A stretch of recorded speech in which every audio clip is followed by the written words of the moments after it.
Hi everyone, hope you're okay. Hope you've had a nice wit break and enjoyed a bit of a downtime. Hopefully you've been enjoying the lovely weather and you've had a chance to get out and maybe go to visit some parks, or maybe now with the new lifting of some of the restrictions, you've had a chance to see some parents, grandparents, or friends or people you've not seen for a while. Anyway, new half term, which means that things will be still staying at home for the time being. Hopefully, soon we'll get to meet again before the end of the year. But in the meantime, we're going to do some more Scratch. I'm going to make some more Scratch videos. So, really enjoyed seeing what you've been doing so far and look forward to seeing some more. Make sure you watch all the instructions on them and that you persevere. If you get a bit stuck, come back to it later on and see how you get on. Okay, so let's make a start with these. And today, what we're going to do is learn about something that some of you may have discovered already, but others of you maybe haven't realized this. And that is that any game that you play on Scratch, you can hack into completely legally, because hacking is actually illegal, but you can go in and look at how they are made, which is a bit like taking apart a clock or a computer and actually looking at what the different parts are in it to make the game happen. And this is a really good way of learning new skills. So what we're going to do is we're going to hack into a game that I made a few years ago, which links that idea we were looking at of making a math multiplication game, but we're going to then make it into our own. So you can do this before I show you. If we click on the homepage of Scratch, any of the games on here that you ever see that you quite like the look of, you can click on one. Oh, these are all chain reaction games. So find something that you find interesting. And then all you have to do is click on this remix button here. If you take a remix, it makes a copy of it and sticks it into your stuff. And then you can have a look at that game and change bits of it. So if we click on remix, here it says remixing. Here's the code for the game. Obviously, it's a good idea to play the game first and see what it's about. And when you've done that, you can then start to say, well, what happens if I change the starting position here? What does this bit of code do here? What would it be? Okay, looks like a game based on Sonic the Hedgehog here, which you can try and find and play. But at the moment, I'm going to go back because the one we're going to play with today is actually already in your studio in Classroom. So if you go to your stuff and find your studios, you're going to see there's a few new studios I've created for you. And they're all called Summer 2 Week, and we're looking at week 1. So find the one that says Summer 2 Week 1. And when you click in here, you'll see there's a game called Star Maths Multiplication. So the first thing you're going to do is you want to click on that game, and you'll see that this game has a bit of information about how to play it. This is another username that I sometimes used, and it might be worth having a look at this game. So hopefully you can hear the sound on that now, but it's got some starting music and a starting title page, which is quite nice. It tells you what to play, and it says here, press spacebar to start. Collect the planets by answering the questions. Be careful, answer wrong, and you will lose a life. So we press star, and so straight away the music's changed. There's a little rocket I'm controlling with left and right, and it said I have to touch the planets. Okay, so when I touch the planet, it asks me a question. I answer it correctly. I see my score went up. If I answer different ones. What happens if I get it wrong? There was a scream noise, and I think I spotted the robot did something. What happened to the robot? Let's do that again. Yeah, the robot's getting bigger, which is making it harder, I suppose, isn't it? And I lost 3 lives. So the robot got a little bit bigger. And then it says rubbish. Oh, it tells me how I did. I got minus 200. I must have been losing points then in that game. And because I scored minus 200, it's told me that I was doing rubbish. I don't like the fact that overlaps. Maybe we could look at improving that. Press spacebar to try again. Oh, that's nice. So we don't have to keep pressing the start button. I can start again with the spacebar. Okay. I was told I was rubbish again. Okay. So here's the game. Not bad.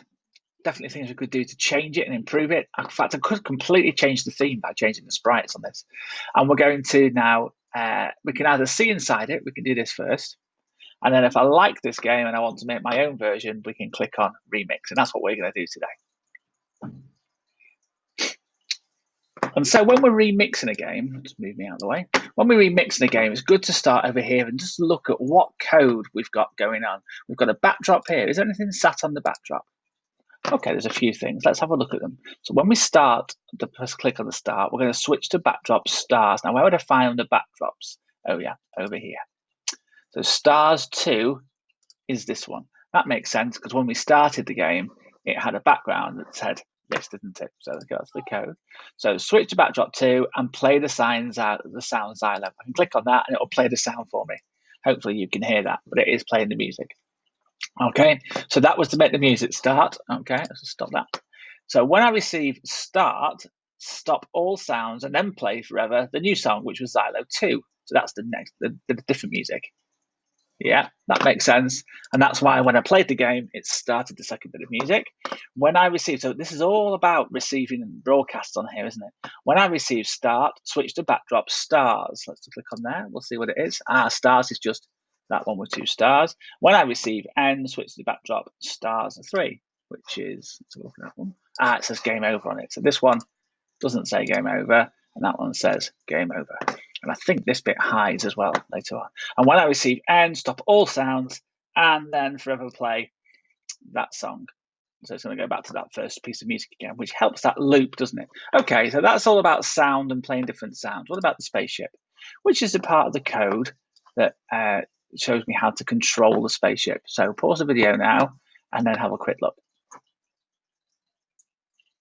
Okay, so over here, this is about the spaceship moving, isn't it? It says, when I receive the start button, show the spaceship in this bottom corner. It's going to point in that direction 90 and then forever move 4. And then if it touches the blue, which is the blue from the planet here, if it's touching that blue color, it's going to go backwards 4. And this is a bit like that game where we had the racing cars. If you're moving forward, but it's also pushing you back forward, it'll stop it. And it's going to broadcast a message, stop robot. That must be the broadcast to make the question asker, the different random question. When we press start at the beginning, we're going to broadcast the word start. That makes sense, doesn't it? Because it started off with the first screen. So that space bar there is what starts the gameplay happening. And here are the controls for right and left. So it's always moving forward, but if I press right, it's going to turn by 15 degrees. And if I press left, it's going to turn by 15 degrees anti-clockwise. And then when I receive, I hide. Then when I receive end, that's the end of the game, hide. Have you noticed how it makes more sense to call these broadcasts something that actually is? If you call them daft names, then you actually know what that one refers to. So it's a much better idea to give them a proper name. Sometimes you can make quite long names. And when I receive start forever, if lives equals 0, then broadcast end. So it's just checking to make sure that my lives don't disappear like the first time I played that game. So what we're doing here is we're just unpicking the code to try and work out all the different bits that the maker has made. Let's look now at the robot. So that's how the ship is going to create. What's the robot doing? So when I receive start, I'm going to show, and my size is being set to 40%. It's going to start in this position and then forever point towards the ship and move at 1.8 steps. Now, I wonder what made me at the time when I made this game choose 1.8. I bet there was some trial and error of playing with numbers. I bet I tried 1 and it was too slow, 2 was too fast, 1.5 was too slow, and I've probably got it to a game where it's not too difficult, but it's also not that easy as well. So let's look at this one. If it's touching the spaceship, we're going to make the robot hide, and we're going to broadcast the word end. Okay, and when I receive end, I'm going to hide myself, and we're going to play the sound laughing. So that must be that the game ends. Let's just try that. Remind, if I go and see the robot, I say it's the end of the game. It broadcasts the message end. When I receive grow, change size by 10%. That was when I was getting the questions wrong, and the robot was getting a little bit bigger. Let's just have a look again. It's rubbish. Let's try and get past this robot. Let's see if I can get a question wrong. Oh, yeah, there we go. So, do that. You see it get bigger? Perfect. Okay, so it's broadcasting that message, and my score goes down. Okay, so we've understood these two. Now we've got the stars. What's this about? So when I receive N on the star, show if score is less than 100, then say rubbish. If your score is greater than 100 but less than 900, then you can say, not bad. This is the bit at the end. And if the score is greater than 900, then think, wow, amazing. Now, of course, we could change these to our game to say something else, because this is now mine. Anything in here, I can now hack and make it do something different. And what might be fun is, well, let's just change the sprite. So if we go to costumes, we can change this sprite into being something else. It'd be quite nice to have a starry scene. Let's look for space. In fact, there's a fantasy, isn't there?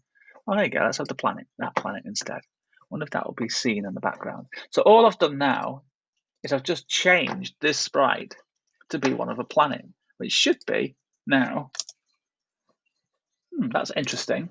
So I haven't actually got it appeared yet. So why is it not appearing?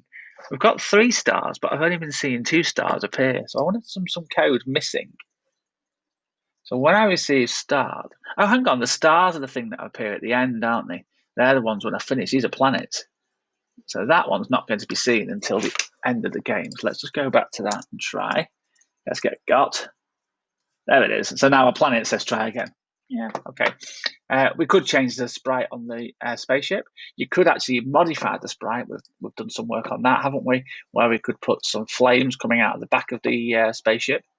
So it looks like it's got a rocket booster. So choose my color. That's some yellow.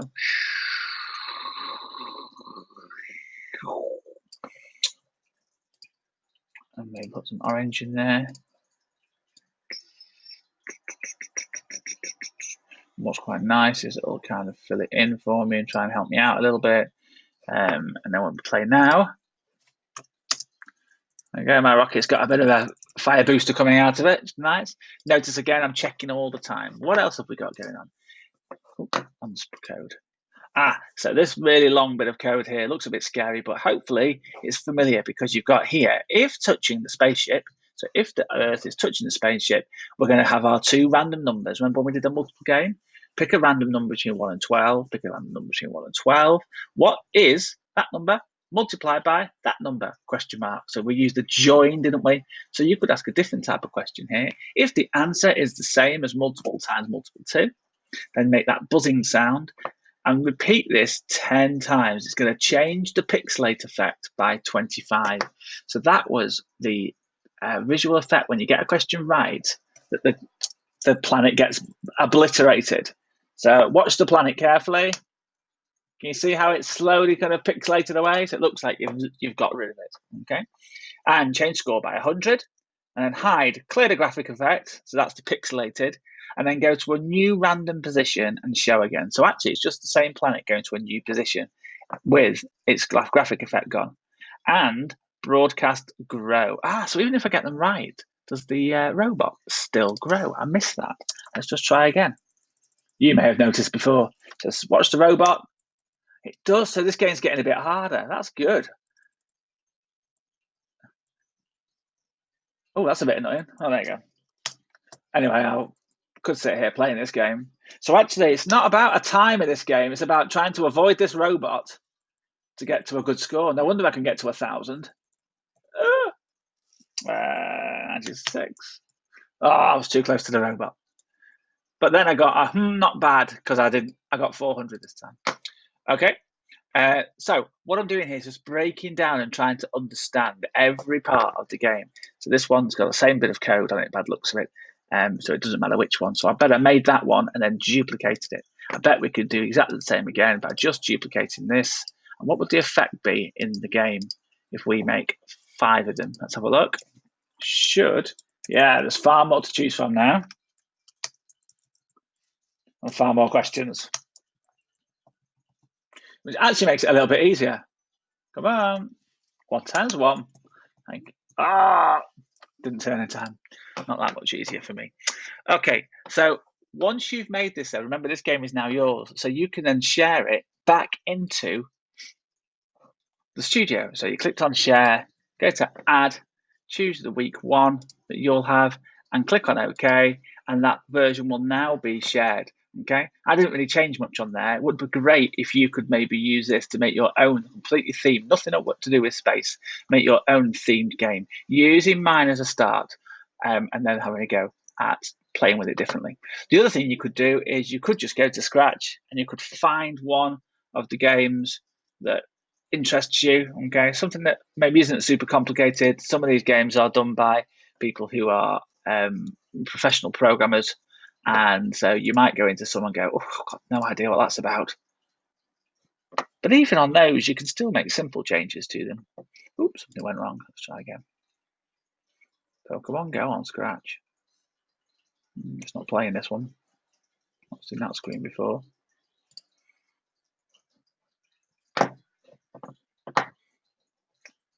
A 3D Sonic screwdriver for all those Doctor Who fans out there. Huh? Nice. I've got different screwdriver. So that must be just changing different costumes, isn't it? So we can see inside and have a little bit of a think about this and see how have they made this game and could I make something like it? Oh, it seems to have been stretching the graphics because those are really interesting sprites that I didn't expect to see. So you could have a look and see if you can work out how to make something like this 3D. Okay, so anything you make there, do share it. So don't forget, you have to remix it, otherwise you can't play with it. And then there's the share button. Click on share and add it into our studio. So I look forward to seeing what kind of things you get to make this week. Okay, have fun with that, and I'll see you next week. Okay.